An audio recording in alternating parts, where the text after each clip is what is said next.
Hello বন্ধুরা, আমি Mampi and welcome back to my channel Mampi Manna. আজকে বানাচ্ছি মোচার চপ একদম অন্যরকমভাবে।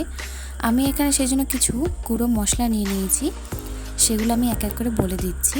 প্রথমে আমি নিয়েছি হলুদ গুঁড়ো, জিরে গুঁড়ো, নুন, আদা বাটা, সামান্য কর্নফ্লাওয়ার, সামান্য চিনি, লঙ্কা গুঁড়ো আর জোয়ান। এবার আমি আলুগুলোকে সিদ্ধ করে নিয়েছি আর মোচাটাকেও সিদ্ধ করে নিয়েছি, একসাথে মেখে নিয়েছি। এরপর আমি এর মধ্যে সমস্ত মশলাগুলোকে একসাথে দিয়ে দিচ্ছি। ভালো করে মেখে নেওয়ার পর সামান্য তেল দিচ্ছি, যাতে হাতে করে এইভাবে শেপ দিতে সুবিধা হয়। আপনারা চাইলে অন্যভাবেও শেপ দিতে পারেন, আমার এটাই পছন্দ।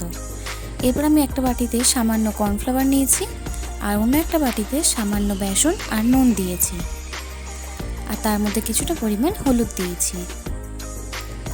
এবার আমি অল্প অল্প করে জল দিয়ে ভালো করে এটা মেখে নেব, আর এটা কিন্তু একদমই পাতলা হবে।